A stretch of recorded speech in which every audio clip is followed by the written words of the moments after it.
Ashley is an exotic dancer. Returning from the bar, she hands Carla her share of the sorority rent, who asks her to stop working so late into the night, telling her it's dangerous. But Ashley promises her that she will, once she has enough money.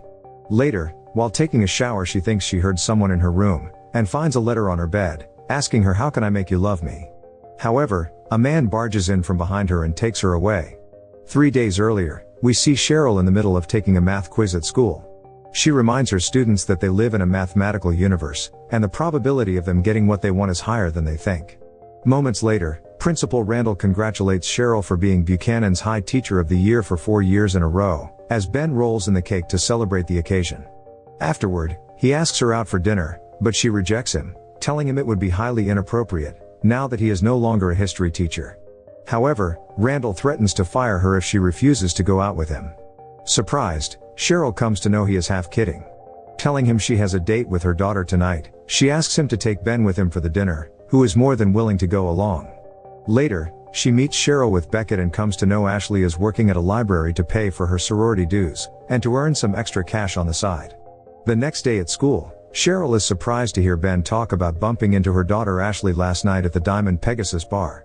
She does not believe him. But he shows her the photo and promises to delete it afterward. Cheryl rushes to the sorority building to see her daughter, only to see her with Beckett, who too is surprised and is shouting at her for working at the club. After he calls her a slut, she dumps him and is asked by Carla to leave the building. Cheryl asks to be left alone with her daughter. After everyone leaves, Cheryl finds out Ashley is not proud, but she took up the job right after she had lost the scholarship, failing to keep up her grades. Not happy and approving of her choices, Cheryl mocks her for choosing prostitution over law as a career and refuses to see her go down that path. She asks her to come home. But Ashley refuses to be talked down to as a child and walks away. Back to the present, Cheryl comes to know Ashley has been missing and no one has seen or heard from her in the last 2 days. Carla now tells her about Ashley's secret life at the Diamond Pegasus Club, where she has secret friends. She then shows her the letter she has found in Ashley's room. She goes to the club and is turned away by the in-house bouncer. Afterward, she manages to enter the building and tries to sneak into one of the rooms. But she is caught and thrown out by the bouncer, who threatens to get her arrested for trespassing the next time he catches her. Outside the club, Cheryl finds Ashley's bag by the dumpster, and a posting for a job on the wall. She goes to the police, only to find out that Ashley is currently working at the club and the club has threatened to file a restraining order against her mother if they find her near the building again. The officer asks her for real evidence of wrongdoing before he can help, turning away to take another call. The next day, Cheryl shows Carla the poster and shares her plan to go in herself as a dancer to find out if they are indeed hiding Ashley. As she begins to prepare for the audition, Carla shows her how to work the pole and teaches her some moves. On the day of the audition, Cheryl reaches the club and is intimidated by the other girls, seeing them glide around the pole effortlessly.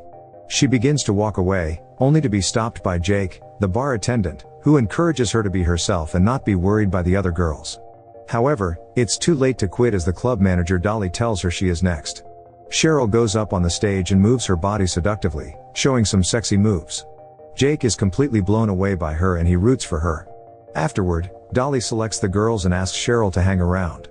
But Cheryl finds out she needs to earn $200 before she is hired. Cheryl thanks Jake for his help before walking away. Meanwhile, back in school, Cheryl dreams about her soon-to-start secret life at the club. At the club, she is told by Dolly about the 20% commission she earns from the VIP rooms used by the girls, as she takes Cheryl to the dressing room, where she meets Sunny, another girl, who has some information about Ashley. However, before she can speak, Dolly walks in and takes them away to the dance floor. Dolly reminds her she has 6 hours to earn $200 tonight, or else she is fired. As the party kicks into high gear, Cheryl finds herself in the middle of the room along with other girls, surrounded by the members enjoying themselves. She takes the pole and begins dancing. Afterward, she collects her tips. As she walks away, she is stopped by a man, who hands her the tips. Moments later, she counts the money and realizes she is short of $200. Jake offers to see her cash. Telling her he knows what she is going through, Jake tells her he was an auto mechanic before he started drinking and messed up his life. If it were not for his brother, he would not be sober and get back to his feet again. He adds the difference and hands the money to Cheryl. Dolly shows up and counts the money, telling her she can come back. However, she asks her to clean the place too before leaving tonight. Later, all by herself, while cleaning the dance floor, someone switches off the lights, and she finds herself cornered by a man in a mask, who comes after her. But Jake finds her, telling her there is no one beside them in the club. Running outside, Cheryl finds someone has painted her windshield too. Jake asks her not to touch the paint and offers to take her home. The next morning, during the parent-teacher meeting, Randall walks in with Dolly about her grandson Paul, who is in Cheryl's class. Cheryl is grateful to see Dolly remain quiet and not say anything about the club to Randall. Later that night, while entertaining a bunch of frat boys, Cheryl sees Beckett and walks out, refusing to serve him. Dolly takes her away and comes to know Cheryl is looking for Ashley. Cheryl tells her that is why she got the job in the first place in the club. She tells Cheryl if her work ethic are same as Ashley's, she won't last in the club for long, informing her Ashley has not shown up for work in the last week. We see Jake listening to their conversation. Telling her that girls leave the business all the time, Dolly asks Cheryl to clean the floor afterward, before walking off. Later that night, someone turns off the lights again. However, this time she meets Jake, who is bothered to see her looking for Ashley. She asks him to leave her alone. But he tells her there have been other girls who have gone missing, and that he too is worried for Ashley. She asks him to meet at the coffee house tomorrow to learn more. The next morning, while meeting her at the cafe, he is surprised to find out Cheryl is Ashley's mother. She shares her frustration with him, telling him nothing she does seems to work. Telling her it's not true, he promises to help her in finding her daughter. Later that night, Cheryl meets Rick, who has been coming to the club for 3 years. She asks him if he has seen Ashley. But he tells her he does not pay attention to the names of the girls. Sonny finds out Cheryl is looking for Ashley and offers to help, for money. She asks Cheryl to meet up tomorrow morning.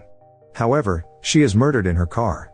Meanwhile, Carla confronts Beckett for not caring about missing Ashley, who tells her he could not care less about a girl who sells her body for money. The next morning, Cheryl finds out about Carla's dead body floating in the river and runs out to meet with other girls. While entertaining one of the VIP guests, Cheryl finds out it's Randall. She tells him why she is working at the club, but he does not believe in her and fires her from her job at the school. She pleads with him, but he reminds her of the morals clause, telling her there is nothing he can do for her now. After he leaves, Jake comes to meet Cheryl and finds her mourning for her loss. She kisses him and tells him she does not want to be alone tonight. Jake promises to meet her after work. Later he reaches her home. As they begin to make out with each other, they find someone is looking at them from outside. Jake runs outside, only to find out it's one of Cheryl's fans from the club, who apologizes for ruining his evening, before getting punched in the face.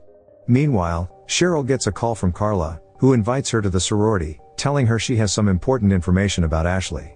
Arriving at the sorority, Carla hands her a letter she has found along with Ashley's other belongings. Reading it, Cheryl finds out Ashley is running away to get married, asking her not to come after her, as she is at a happy place now. Carla thinks the letter is not written by Ashley but by someone who has stolen Ashley's belongings. They go to confront Beckett, who tells them the last time he saw Ashley was when he met her at the park. Cheryl warns him he better not be lying. Cheryl takes the letter from Carla and promises her she will find out if it's true. She goes to meet Jake and finds out one of the guests, Rick, too, is concerned about Ashley. Cheryl tells him about the letter, which does not surprise Jake. When she reminds him about his promise to find Ashley. But he tells her it's time she faces reality and let her daughter go. Dolly walks in and asks her to cheer up before the guests begin to arrive. Telling her that she has got the answers she has been looking for now, she admits it's pointless to go after her daughter. Dolly asks her to stick around as she has lost her job. Later that night, someone barges into the sorority and throws Carla down the balcony, killing her. Meanwhile, Cheryl is alone at her home and hears a knock on the door. She grabs her kitchen knife and goes to check, only to find it's Beckett, who tells her it was him who stole Ashley's stuff from her room and wrote the letter. He did it because someone offered him $1,000.